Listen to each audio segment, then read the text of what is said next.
Pria paruh baya dijemput oleh istrinya setelah perjalanan panjang. Hubungan mereka sangat baik. Ketika mereka sedang berjalan, baru senyum turun ke basement melihat ban sudah rusak. Dia berbalik badan dan melihat pencuri muncul. Jelas pasti ban dirusakin oleh orang ini. Istri berpikir adalah tindakan sabotase yang disengaja, tapi dia dihentikan oleh suaminya, Stanley. Dia dulu agen khusus, tidak mau ada masalah dengan orang ini. Tapi ketika menoleh dipukul sampai pingsan oleh orang lain. Orang-orang ini sangat kejam. Dia langsung tusuk ke istri Stanley. Sebelum pergi, mereka juga terus memukul pria ini. Stanley melihat istri dia jatuh dalam hati sangat sedih. Tidak lama, Stanley ke kantor polisi untuk mengidentifikasi penjahat. Dia langsung melihat tersangka ada di situ.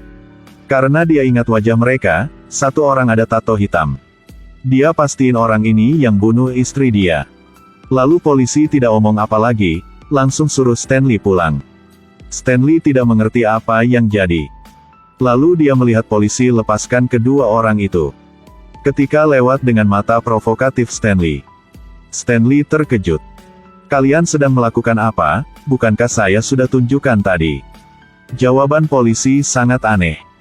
Preman-preman ini hidup di masyarakat. Kasus ini ditangguhkan. Kau sedang omong apa? Apakah si pembunuh dibebaskan? Polisi mengatakan sesuatu yang tidak bisa kasih tahu. Stanley tidak omong apa, dia tidak punya pilihan lain. Diri sendiri tahu situasi korupsi di kota ini, jadi marah juga tidak bisa. Tidak punya pilihan lain jadi hanya bisa balas dendam seperti John Wick. Dia ambil tas senjata disembunyikan dengan waktu yang lama. Lalu pergi ke tempat teman bernama Dennis. Dennis menyiapkan daftar preman terlebih dahulu. Tapi dia masih ragu mau bantu Stanley atau tidak. Stanley hanya bisa tindakan sendiri. Dia pergi ke bar, duduk dan pesan minum. Kadang-kadang melihat ke situ. Seorang pria kulit hitam sedang pakai kalung yang gede. Dan seorang wanita sedang berbicara dengannya. Ada masalah apa dengan kau lagi? Pria duduk di situ terus melihat ke kamu. Pria kulit hitam tertawa dan omong. Biarkan saya kasih orang itu coba rasa punya peluruhnya. Lalu dia keluarkan satu tas dan kasih buat wanita ini. Melihat tas itu ada barang tinggalkan punya istri Stanley. Pria kulit hitam ambil bola lalu taruh di meja bar. Target adalah gelas punya pria di depan. Pria itu melihat wajah Stanley langsung panik, dia lari keluar. Stanley dengan cepat ikuti dari belakang. Baru buka pintu, untungnya cepat, dia lolos dari tembakan. Dia juga ambil pistol dan balas. Lalu keluar dari bar. Pergi ke tempat gelap, pistol diarahkan ke kepala. Kau mencari saya? Lalu pria kulit hitam ingin mengontrol.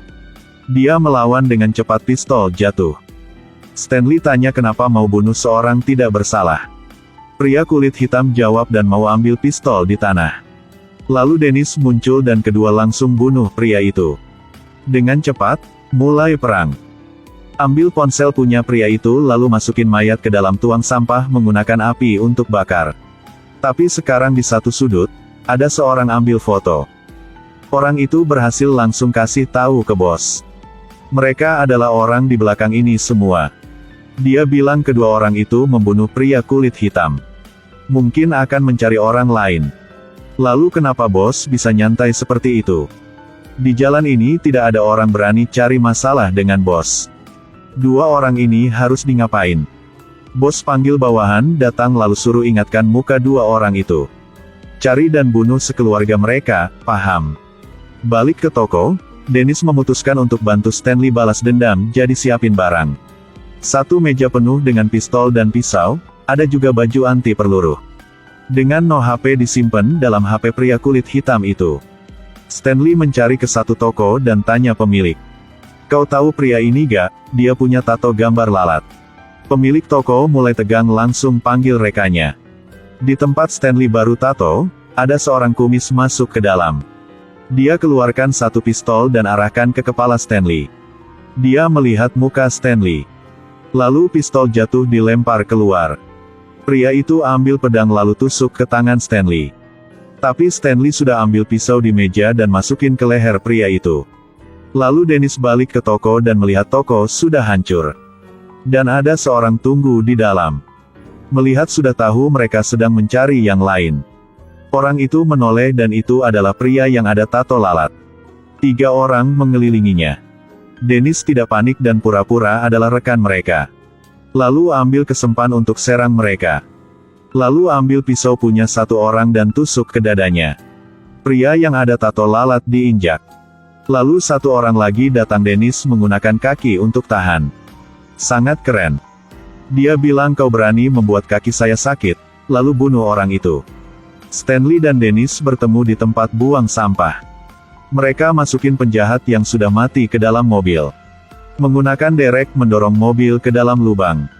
Sekarang Stanley mendapatkan satu pesan. Stanley baru telepon Dennis, anak dia dalam masalah. Mereka tidak kirim ke Dennis pesan ini.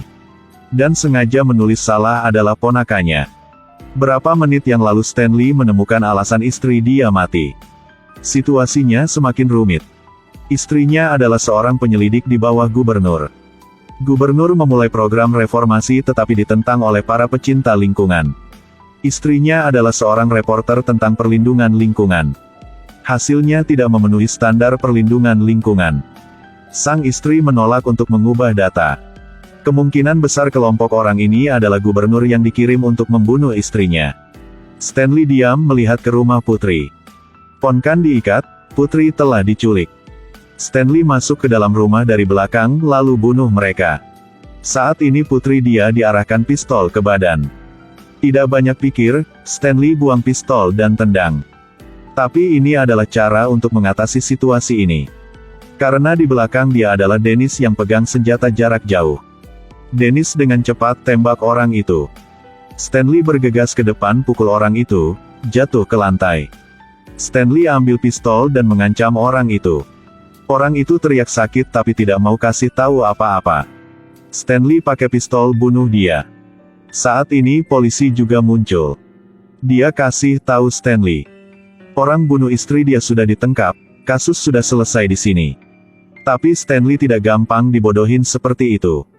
Polisi bilang jangan salahkan dia karena tidak sopan. Lalu dia panggil orang dari luar masuk ke dalam. Stanley bilang dia juga punya rekan. Lalu Dennis pukul pria botak. 2 tangan sulit untuk melawan 4 tangan, polisi harus menyerah. Polisi disuruh nyetir sama Stanley ke tempat gubernur, pria botak dikunci dalam bagasi. Sampai ke rumah gubernur, di luar ada banyak penjaga. Karena gubernur tahu mungkin polisi sudah ditangkap. Lalu polisi dipukul pingsan. Saat dia bangun melihat penjaga di luar sudah dibunuh semua. Lihat di belakang mobil terbakar. Pria botak merasa bahaya jadi langsung kabur. Dan pada saat itu mobil meledak. Sekarang di dalam rumah Stanley langsung bunuh semua penjaga. Tapi gubernur menembak dia. Jelas gubernur bukan orang lemah. Stanley maju ke depan untuk ambil pistolnya. Kedua mulai berantem. Yang aneh adalah gubernur tidak ada niat bunuh Stanley dan mulai omong kosong. Lalu pistol diambil oleh Stanley. Gubernur ditusuk dengan pisau. Dia sekarat, pembalasan ini telah dibayar. Tapi ketika Stanley buka pintu sudah ada banyak polisi menunggu di luar. Dia tidak mau nyerah, ingin ambil pistol untuk melawan. Dan hasilnya ditembak terus ke tubuh. Tapi Stanley masih hidup. Karena ada baju anti peluru dari Dennis, kualitas sangat bagus. Ketika dia dibawa ke pengadilan tidak ada pengacara yang mau bantu dia. Langsung membebaskan. Anak ke samping ayah lalu mengatakan selamat tinggal, setelah itu anak dibawa pergi. Saat malam ada polisi jaga di luar. Saat tukar orang ada polisi baru datang. Pria botak masuk ke dalam dan tarik gordeng. Lalu kasih tahu Stanley dia harus mati. Setelah mendengar pria botak omong gitu. Stanley mendengar itu tidak panik. Karena anak dia telah kasih pistol untuk ayah. Pria botak ditembak mati. Sekarang Dennis muncul dari belakang. Tapi dia telat untuk bunuh pria botak itu. Dennis sedih lalu dorong Stanley keluar dari situ. Film berakhir.